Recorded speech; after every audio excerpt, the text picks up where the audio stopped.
قبل ما تدهني الجلاش وتتعبي نفسك بصي على الجلاش ده الأول، ولا ورقة اتدهنت لوحديها ولا انفرد ومع ذلك مورق وشرب الشربات.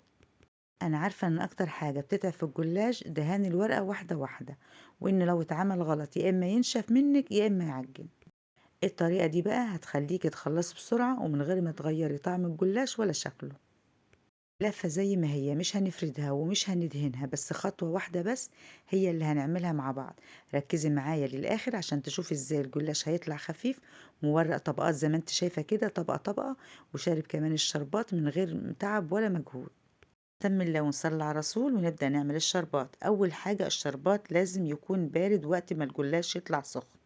هنزل بكوباية ونص من السكر، عليهم كوباية من المية وعصرة نص ليمونة ومعلقة عسل كلوكوز، وده اختياري.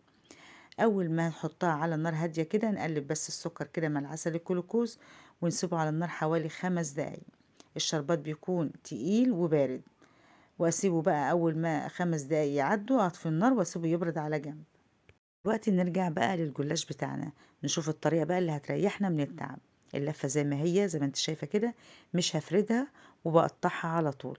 ده حوالي نص كيلو من الجلاش يا بنات. أبدأ بقى أقطع بالطول كده، ممكن تقطعها بالطول أو بالعرض زي ما انت عايزة، قطع متساوية لا صغيرة قوي ولا كبيرة قوي.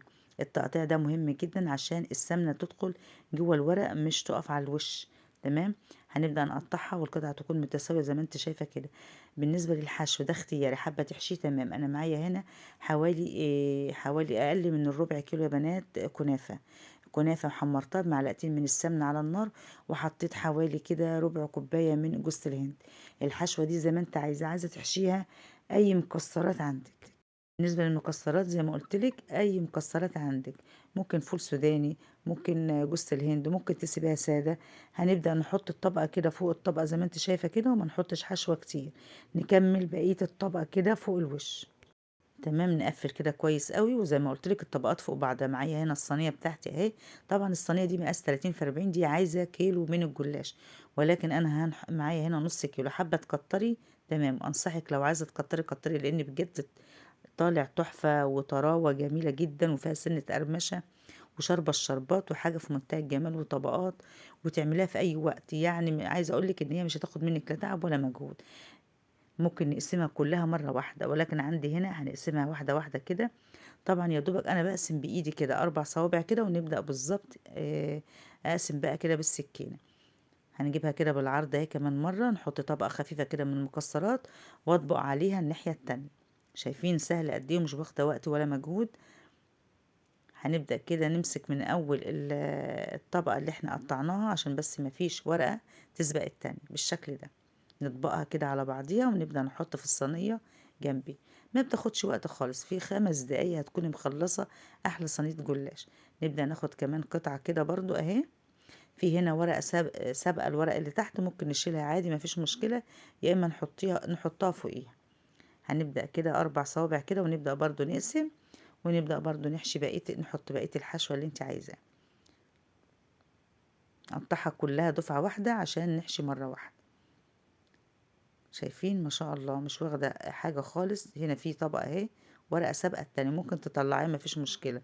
الورق الجلاش يا جماعة اللي متبهدل ده ممكن انا بحوشه في الفريزر، وببدأ بعد كده اطلعه واكسره واحمره وتحشي بيه اي حاجة تانية، زيه زي الكنافة بالظبط. شوفي الكنافة احنا واخدينها ومحمرينها ازاي، الجلاش نفس الطريقة. لو اي جلاش عندك متبهدل مفيش مشكلة، ما بنرموش اي حاجة.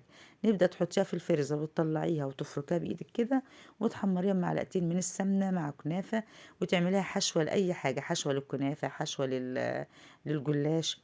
ده بيمشي زي البسبوسة كده بالظبط. شايفين بوريك الصينية اهي. هنبدأ نحشي الورقتين اللي معايا دي واحطهم في قلب الصينية بالشكل ده. لو وصلت معايا لحد دلوقتي ما تنسيش بقى تحط لايك وشير وكومنت حلو منكم كده. ولا اول مره بتشوفوا قناتي يا ريت تشتركوا وتفعلي زر الجرس اللي باللون الاحمر اللي تحت الفيديو، عشان لما اجي انزل اي فيديو جديد يجيلك اشعار بيه. طبعا هنا الورق خايفه يكون سابق بعضه، بشيل الورق الزياده كده، ونبدا برضو نحط حشوه خفيفه بالشكل ده ونطبقها على بعض كده. سهله وسريعه واي حد مبتدئ ممكن يعملها، ما فيهاش اي افتكاسات خالص. شايفين قد ايه هي سهله. ببدا بحطها بقى في قلب الصينيه اهي. طبعا الصينيه بتاعتي عايزه كيلو من الجلاش، ده نص كيلو يا بنات. هنبدأ بقى نقطعها قبل ما نحط السمنة، عشان وانا بقطعها كده هنضغط عليها اهي، وبرضو تكون متساوية بالنظر كده، يا اما بصوابع ايدك كده تقيسي. هنبدأ ببوز السكينة كده ونقطعها بالشكل ده، وبدخلها بقى على درجة حرارة 200. الفرن على درجة حرارة 200 بتقعد بالظبط، قعدت معايا حوالي بالظبط 20 دقيقة. بأول ما بتديكي لون من تحت كده بتعلي الشواية، تحمري فوق الوش وبتطلعيه على طول، ما بتاخدش معاكي وقت خالص. هنبدأ كده بالتساوي، بالطول بالعرض كده، على حسب عضلة ايدك بالظبط.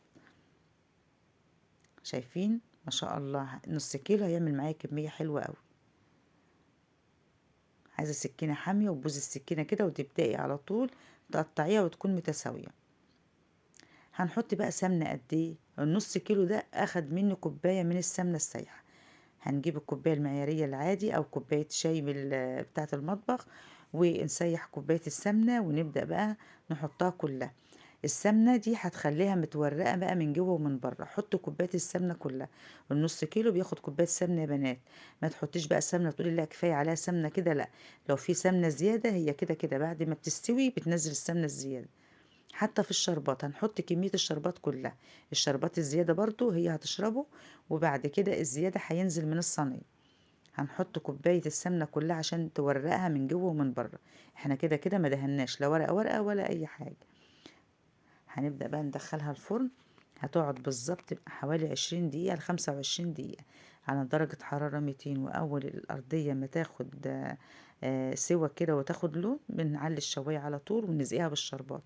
الجلاش سخن والشربات بيكون بارد. تمام، بنسيبها بقى حوالي 4 دقايق كده لحد ما تشرب الشربات. شايفين قد ايه مورق وطراوة جميلة، بصي مقرمش كده من بره وطري من جوه، شايفين ما شاء الله، والحشوة ممتازة. عايزة اقولك السكر بتاعها مظبوط، والطريقة دي هتوفر لك تعب ومجهود، وفي نفس الوقت هتديكي نتيجة تفرح القلب. الطعم حكاية، شايفين ما شاء الله. وتقدميها بقى بالشكل ده والف هنا وشفا. ويا ريت بقى تعملوا لايك وشير وكومنت حلو منكم كده. شايفين الطبقات عاملة ازاي ما شاء الله، رقة وخفيفة وشاربة الشربات، وشكلها يفتح النفس. عجبكم الطريقة اعملي لايك للفيديو وجربوها وقولي رأيكم في التعليقات.